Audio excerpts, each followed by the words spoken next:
दोस्तों, किसी काम में हम जी जान से मेहनत करते हैं, बहुत हिम्मत के साथ काम करते हैं, अपना 100% लगाते हैं, लेकिन उसके बाद भी कुछ ऐसी गलतियां होती हैं जो गलतियां हमें अपने काम को पूरा करने से रोक देती हैं, जो गलतियां हमें अपने प्रोडक्ट को सेल करने से रोक देती है। क्या ऐसा आपके साथ भी होता है? अगर आपके साथ भी ऐसा होता है तो आज का ये वीडियो आपके लिए बहुत फायदेमंद होने वाला है दोस्तों, क्योंकि हर एक इंश्योरेंस एडवाइजर जब क्लाइंट के पास जाता है 100% कॉन्फिडेंस के साथ जाता है, हर एक चीज प्रिपरेशन के साथ में जाता है, हर तैयारी के साथ में जाता है, प्रोडक्ट नॉलेज के साथ में जाता है, हर एक चीज यानी कि परफेक्ट होती है। लेकिन जब जाते हैं क्लाइंट को प्रोडक्ट समझाते हैं, उसके बाद क्लाइंट मना कर देता है। उसके पीछे भी कुछ कारण है। क्लाइंट ने मना किया क्योंकि एक काम के दो पहलू हो सकते हैं। एक काम सफल होता है, उसका कुछ कारण है, तभी वो सफल हुआ है। एक काम में हम असफल होते हैं, उसका भी कुछ कारण है। क्लाइंट ने अगर प्रोडक्ट खरीदा तो उसके पीछे भी कुछ कारण है, लेकिन अगर क्लाइंट ने आपकी पॉलिसी नहीं खरीदी, उसके पीछे भी कुछ कारण है। आपका काम है उस कारण का पता लगाना। आज की इस वीडियो में मैं वही बताने वाला हूं कि जब आप क्लाइंट के पास जाकर क्लाइंट को पॉलिसी समझाते हो, उसको अपना प्रोडक्ट बताते हो, तो आप गलत तरीके से क्लाइंट को प्रोडक्ट बताते हो। दोस्तों, आप विश्वास नहीं करेंगे, 90% एलआईसी एडवाइजर ये गलती करते हैं और गलती करने के बाद बार बार गलती पे गलती, गलती पे गलती, गलती पे गलती करते जाते हैं, उसमें सुधार नहीं करते हैं। तो आज की ये वीडियो आपके लिए देखना इसलिए जरूरी है क्योंकि आपको अगर ये गलती पता चलेगी तो जब भी आप क्लाइंट के पास जाएंगे नेक्स्ट टाइम, तो आपका प्रोडक्ट बिकने में बहुत आसानी हो जाएगी। क्लाइंट आपके प्रोडक्ट को खरीद सकता है, लेकिन जब तक आपको गलती का पता नहीं चलेगा तो क्लाइंट कैसे आपका प्रोडक्ट खरीद पाएगा? आप क्लाइंट को बता ही नहीं पाएंगे वो चीज, आप गलत तरीके से अपने प्रोडक्ट को दिखाएंगे क्लाइंट को, तो क्लाइंट आपका प्रोडक्ट नहीं खरीदेगा। दोस्तों, मैं जानता हूं कि आप लोग कितनी मेहनत करते हो। मुझे पता है कि आप हर एक चीज कितनी मेहनत के साथ प्राप्त करते हो। आपको एक पॉलिसी उठाने के लिए, एक पॉलिसी क्लोज करने के लिए कितनी मेहनत करनी पड़ती है। अभी तक दोस्तों क्या होता है ना, लाइफ में सफलता प्राप्त करने के लिए कुछ ना कुछ गाइडेंस की जरूरत होती है, और मेरा पूरा प्रयास रहता है कि आप लोगों को मैं हर एक वो चीज बताऊं जो आपकी लाइफ में कुछ नया लेकर आए, जो आपको कुछ नई सीख देकर जाए। वही नहीं कि YouTube पे वीडियो भरी पड़ी है, लेकिन मैं कुछ आपको नया देने की कोशिश करता हूं। दोस्तों, मेरा पूरा प्रयास रहता है कि आपको कुछ नई बात बताऊं। तो ध्यान रखिए मेरी बात, आज की वीडियो आपके लिए खास इसलिए है क्योंकि आज आपको वो चीज पता चलने वाली है जिसको 90% एलआईसी एडवाइजर ये गलती करते हैं। जब आप क्लाइंट के पास जाते हो, क्लाइंट के पास जाने के बाद आप जो मेन चीज है जिसके लिए आप काम कर रहे हो, वो चीज क्लाइंट को बताते ही नहीं हो। आप जाकर क्लाइंट के सामने रख देते हो कि सर इतना पैसा देकर आपको इतना पैसा मिलेगा, और ये आपकी सबसे बड़ी गलती है। जब तक आप इस गलती में सुधार नहीं करेंगे दोस्तों, तो आपका प्रोडक्ट नहीं बिक पाएगा। आप समझो बात को, मार्केट में कंपटीशन इतना ज्यादा है, हर एक कंपनी, क्लाइंट के पास इन्वेस्टमेंट के इतने सारे ऑप्शन है यार, वो आपका प्रोडक्ट क्यों खरीदेगा? अगर आप उसको ये बताओगे कि सर आप 1 लाख रुपए दीजिए, 10 साल के बाद आपको इतने पैसे मिलेंगे, या 15 साल के बाद आपको इतने पैसे मिलेंगे, वो क्लाइंट उस चीज को उठा के किसी दूसरे प्रोडक्ट से कंपेयर करने लग जाएगा।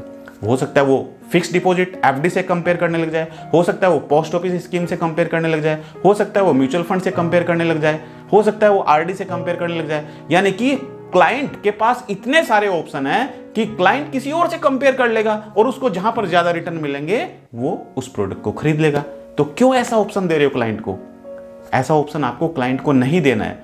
आप दोस्तों अभी तक गलती क्या कर रहे हैं, आप जाकर क्लाइंट के सामने अपने आपको खुद ही वहां पर यह दिखा देते हो कि भाई आप दूसरा प्रोडक्ट कोई चुन लीजिए, मेरे प्रोडक्ट को आप किसी दूसरे प्रोडक्ट से कंपेयर कर लीजिए। क्यों ऑप्शन दे रहे हो ऐसा?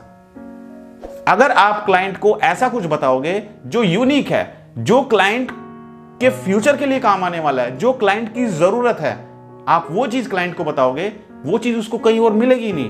क्लाइंट आपके प्रोडक्ट को पसंद करेगा और क्लाइंट आपका प्रोडक्ट खरीदेगा। यह चीज आपको सुधारनी है दोस्तों, आप जितने भी एलआईसी एडवाइजर मेरी वीडियो देख रहे हैं, क्या आप ऐसा नहीं करते हो कि जब आप क्लाइंट के पास अपॉइंटमेंट लेते हो, उसके लिए आप कितने एफर्ट्स लगाते हो? मुश्किल से अपॉइंटमेंट मिलती है, अपॉइंटमेंट मिल भी गई, क्लाइंट के पास चले भी गए, जाके क्लाइंट को प्रोडक्ट बता देते हो और सर इतने पैसे देके इतना पैसा आपको मिलेगा। क्लाइंट बोलेगा मेरे को तो बेटर है म्यूचुअल फंड में चला जाऊं, मेरे को तो बेटर है फिक्स डिपॉजिट में चला जाऊं। क्यों ऐसा ऑप्शन दे रहे हो? क्लाइंट से आपको अपॉइंटमेंट मिली है और अपॉइंटमेंट आपको कितनी मेहनत करने के बाद मिली है। अगर उस अपॉइंटमेंट पर जाकर आप अपना 100% नहीं दोगे, अपने माइंड का यूज नहीं करोगे, कुछ उसको अलग चीज नहीं दिखाओगे, तो क्यों आपका प्रोडक्ट खरीदेगा?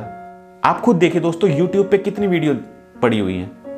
क्या आप सभी के चैनल को सब्सक्राइब कर लेते हो? आप उसी को सब्सक्राइब करते हो ना जिसमें आपको कुछ अलग दिखता है। इतनी सारी वीडियो, इतना कंपटीशन है यार हर एक चीज में। आप किसी भी सेक्टर में चले जाइए, आप प्रॉपर्टी में चले जाइए, प्रॉपर्टी में कितना कंपटीशन है, हर एक चीज में कंपटीशन है आज की डेट में। आपको कुछ अलग करके दिखाना है, और जब तक आप कुछ अलग नहीं करेंगे तो आप सक्सेस प्राप्त नहीं कर पाएंगे। आप अभी तक क्लाइंट के पास जाके जो गलती कर रहे थे, आपको उसमें इंप्रूवमेंट करना है। आपको क्लाइंट को जाके ये नहीं बताना है कि सर इतना पैसा दो इतना मिलेगा, इसकी बात ही मत करो। आप क्लाइंट के पास अभी तक जाके कर रहे थे, सर जीवन लाभ प्लान है, जीवन लाभ प्लान में आप 10 साल पेमेंट करो, 16 साल पे आपको मैच्योरिटी पे इतना पैसा मिलेगा। क्लाइंट बोलेगा यार मैं 6 साल पैसा क्यों छोड़ू वहां पे। आप बताते हो कि सर आप 21 साल पेमेंट कीजिए, 25 साल के बाद आपकी पॉलिसी मैच्योर होगी। क्लाइंट बोलेगा मैं तो फिर दूसरे उसमें जा रहा हूं, इसमें तो मेरे को लॉन्ग टर्म में इन्वेस्टमेंट नहीं करना है। आप बोलते हो सर जीवन लक्ष्य प्लान आप ले लीजिए, इतना, वो बोलेगा कितना पैसा देना है, कितना मिलेगा। हर कोई पूछता है, आप क्लाइंट के पास जाते हो तो हर एक क्लाइंट पूछता है कितना पैसा देना है और कितना मिलेगा। उसको ऑप्शन ही मत दो ना। आप क्लाइंट को पहले समझ लो कि क्लाइंट चाहता क्या है, और जब आप समझ लिए हो फिर आप उसको बताओ कि सर आज के सिनेरियो को देखते हुए आप हर किसी के पास अपनी फैमिली को सिक्योर करने के लिए कुछ ना कुछ होना चाहिए। या तो सर हमारे पास इतना पैसा होना चाहिए ताकि हमारी इनकम अगर बंद भी हो जाए तो हमारी फैमिली बैठे बैठे उसके इंटरेस्ट से अपनी जीविका चला सके, हमारे बच्चों की फीस उस चीज से जाती रहे। तो ये चीज आपके पास होना चाहिए। नहीं तो आप उसको बताओ कि सर देखिए आज की डेट में बीमारियां जिस हिसाब से फैल रही है, क्योंकि सर देखिए इन्फ्लेशन रेट कितना बढ़ रहा है, हर एक चीज पे महंगाई बढ़ रही है। आप कोई भी चीज लेके देखिए, हर एक चीज पे महंगाई बढ़ रही है, और सबसे ज्यादा इन्फ्लेशन जो बढ़ रहा है वो है हेल्थ के ऊपर। हेल्थ के ऊपर कितना इन्फ्लेशन बढ़ रहा है सर। एक चीज का ध्यान रखें, जब भी आप क्लाइंट को प्रोडक्ट अपना समझाएं, अपनी पॉलिसी समझाएं, तो कभी भी फोकस रिटर्न के ऊपर ना रखें, सर इतना पैसा देके इतना पैसा मिलेगा। हमेशा फोकस रखें आप राइडर के ऊपर। आप क्लाइंट को बताइए कि सर देखिए accidental death and disability benefit rider आपको लेना चाहिए, इस राइडर के ये बेनिफिट हैं। अगर आप नहीं जानते कि एडीडीबी राइडर क्या होता है तो मैं ऑलरेडी इसके बारे में वीडियो बना चुका हूं, मेरे यूट्यूब चैनल पर आपको वीडियो मिल जाएगी, मैं डिस्क्रिप्शन में लिंक डाल देता हूं, नहीं तो आप ऊपर आई बटन में जाके देख सकते हैं एडीडीबी बेनिफिट राइडर क्या होते हैं। दोस्तों प्राइवेट लाइफ इंश्योरेंस कंपनीज हैं, उसमें क्या होता है ना, private life insurance companies rider के साथ में उसको अट्रैक्टिव बना देती है, और आप लोग वो राइडर क्लाइंट को बताते ही नहीं हो। आप क्लाइंट की जरूरत को समझ के हेल्थ के बारे में, यानी कि आप उसको बताइए क्रिटिकल इलनेस राइडर, उसको समझाइए कि सर क्रिटिकल इलनेस राइडर क्या होता है। देखो आज की डेट में अभी देखा ना आपने, जो सिंगर था के हार्ट अटैक से डेथ हो गई है ना।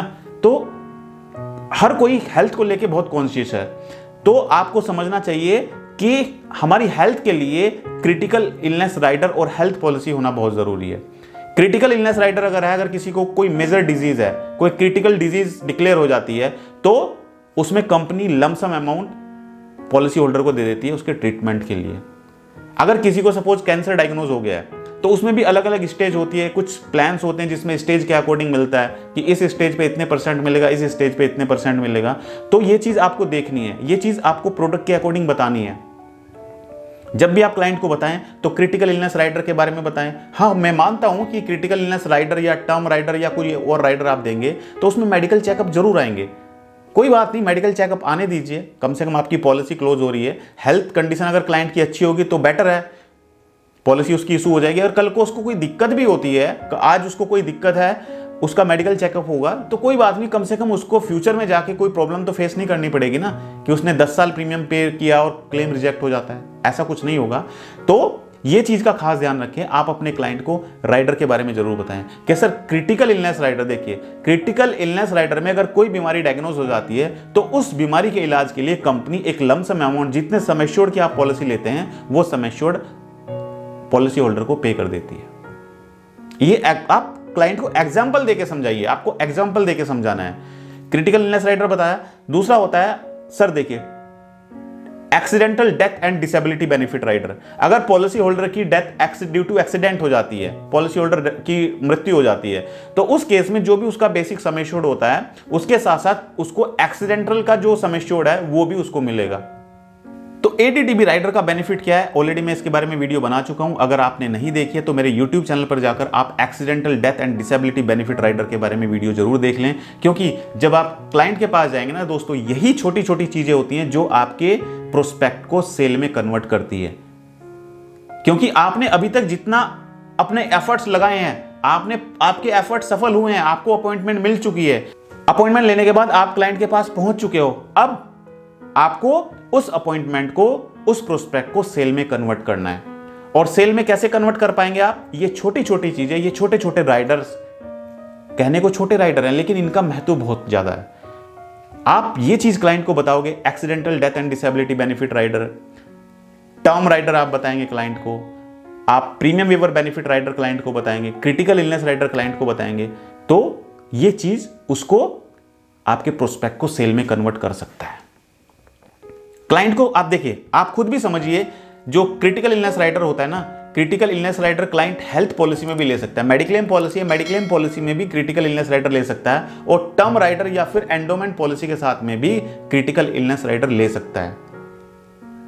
अब फर्क क्या होता है, जो हेल्थ पॉलिसी होती है या मेडिक्लेम पॉलिसी होती है, तो हेल्थ पॉलिसी या मेडिक्लेम पॉलिसी में जो क्रिटिकल इलनेस डिजीज होती है वो ज्यादा कवर्ड होती हैं, और वहां पे प्रीमियम जो है आपका स्लैब के अकॉर्डिंग होता है, यानी कि आपका प्रीमियम लाइफ टाइम, यानी कि जितने साल की आपकी पॉलिसी है उतने साल तक आपका प्रीमियम सेम नहीं रहेगा, हर 5 साल में वो रिवाइज होता रहता है, चेंज होता रहता है। जैसे सपोज आपका स्लैब है 18 ईयर्स से 35 ईयर्स, राइट, 35 से 45 ईयर्स, तो हेल्थ में इस तरीके से आपका प्रीमियम जाता है। तो अगर आपने क्रिटिकल इलनेस राइडर वहां पे लिया हुआ है तो वहां पे आपका जो प्रीमियम है वो चेंज होता रहेगा। लेकिन अगर आप टर्म इंश्योरेंस या एंडोमेंट पॉलिसी में क्रिटिकल इलनेस राइडर लेते हो तो जब तक आपकी पॉलिसी चलेगी आपका प्रीमियम क्रिटिकल इलनेस के लिए उतना ही जाएगा, सेम प्रीमियम रहेगा। बट यहाँ पे कुछ लिमिटेशंस आ जाती हैं।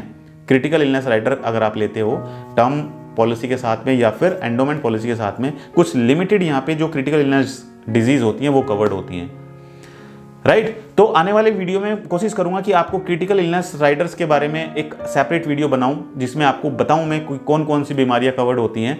तो आपको दोस्तों मेरा कहने का पर्पज है कि आपको ये सब चीजें पता होनी चाहिए। जब आप क्लाइंट के पास जाते हो, आप ये छोटी छोटी चीजें क्लाइंट को बताते हो ना, तो क्लाइंट भी सुनना चाहता है, उसको भी, वो भी चाहता है कि उसकी फैमिली सिक्योर रहे। कौन चाहता है यार कल अपनी फैमिली के साथ अगर कोई नहीं रहा, कौन चाहता है कि उसकी फैमिली कल इधर उधर भटकती रहे? उसकी फैमिली के लिए, बच्चों के फीस के लिए, पढ़ाई के लिए कौन पैसा दे पाएगा? सिर्फ इंश्योरेंस पॉलिसी काम आती है। आदमी 5, 7, 10, 20 हजार रुपए तो आराम से निकाल सकता है साल में, लेकिन अगर कोई ऐसी बीमारी आ जाए जिसके लिए 10 लाख, 20 लाख, 30 लाख, 40 लाख रुपए खर्च करने पड़ जाए तो कहां से अरेंजमेंट कर पाएगा? बड़े से बड़े आदमी को इतना पैसा अरेंज करने के लिए दिक्कत हो जाती है। तो आप ये चीज समझाओ क्लाइंट को कि सर ये चीजें आपको समझनी पड़ेंगी, ये चीजें आपको सोचनी पड़ेंगी कि ये कितनी जरूरी है आपकी लाइफ के लिए। Premium waiver benefit, premium waiver benefit rider के बारे में बताइए कि सर अगर पॉलिसी होल्डर की डेथ हो जाती है ना, तो उस केस में पॉलिसी बंद नहीं होती है, पॉलिसी कंटिन्यूस चलती रहती है और आगे के जितने भी प्रीमियम बचे हुए हैं वो सारे प्रीमियम वेव ऑफ हो जाते हैं, वो सारे प्रीमियम माफ हो जाते हैं। तो कितना अच्छा बेनिफिट है। तो हमेशा आज से आप ध्यान रखिए कि जब भी आप क्लाइंट के पास जाएं, हर एक इंश्योरेंस एडवाइजर अपनी डायरी में नोट कर ले, क्योंकि इस साल आपको एमडीआरटी करनी है दोस्तों। जब तक आप एमडीआरटी नहीं करोगे मैं शांति से बैठने वाला नहीं हूं।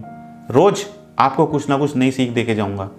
आपको ध्यान क्या करना है, आपको रिटर्न के अलावा आपको राइडर्स के बारे में जो एडिशनल बेनिफिट हैं, जिसके लिए इंश्योरेंस जरूरी है, लाइफ इंश्योरेंस। लाइफ इंश्योरेंस का मतलब समझो हमारी लाइफ का इंश्योरेंस। इसका नाम कोई रिटर्न इंश्योरेंस नहीं है, इसका लाइफ रिटर्न नहीं है इसका नाम है लाइफ इंश्योरेंस, हमारी लाइफ का इंश्योरेंस। हम लाइफ इंश्योरेंस सेक्टर में काम कर रहे हैं, दैट मीन्स हमें लाइफ के सिक्योरिटी के लिए हमारी फैमिली को सिक्योर करना है। तो क्लाइंट का जो फोकस होना चाहिए, आपका जो फोकस होना चाहिए क्लाइंट को समझाने के लिए, वो ये होना चाहिए कि सर क्रिटिकल इलनेस राइडर के ये बेनिफिट होते हैं, एडीडीबी राइडर के ये बेनिफिट होते हैं, और प्रीमियम वेवर बेनिफिट के ये बेनिफिट होते हैं। ये सब चीजें आपको बतानी होगी। आप सही तरीके से अगर बताओगे दोस्तों, तो जरूर ये आपकी जो प्रोस्पेक्ट है उसको सेल में कन्वर्ट करने का पूरा प्रयास करेगा। और मुझे उम्मीद है कि आप अगर ऐसा करोगे तो आपकी डील क्लोज हो सकती है। तो दोस्तों, अगर आपको मेरा वीडियो अच्छा लगा तो वीडियो को लाइक करें और सब्सक्राइब कीजिए मेरे YouTube चैनल को, ताकि आने वाले समय में आपको हमारी हर एक वीडियो का नोटिफिकेशन टाइम टू टाइम मिलता रहे। और हाँ, संडे आ रहा हूँ आप लोगों से मिलने, रात ठीक 9 बजे। अगर आप चाहते हैं मुझसे सवाल करना लाइव शो में, तो आप संडे मुझसे जुड़ सकते हैं मेरे लाइव प्रोग्राम में। और ये आप लाइव प्रोग्राम तभी देख पाएंगे जब आप मेरे YouTube चैनल को सब्सक्राइब करेंगे और साइड में जो छोटा सा बेल आइकन दिखाई दे रहा है उस पर टिक कीजिए और नोटिफिकेशन बेल को ऑल पर सेट कीजिए। जब भी मेरी कोई वीडियो अपलोड होगी या मैं कोई लाइव प्रोग्राम लेकर आऊंगा तो तुरंत आपके मोबाइल पर एक नोटिफिकेशन पहुंचेगा। तो थैंक यू सो मच, बहुत बहुत धन्यवाद आप सभी का मेरी इस वीडियो से जुड़ने के लिए।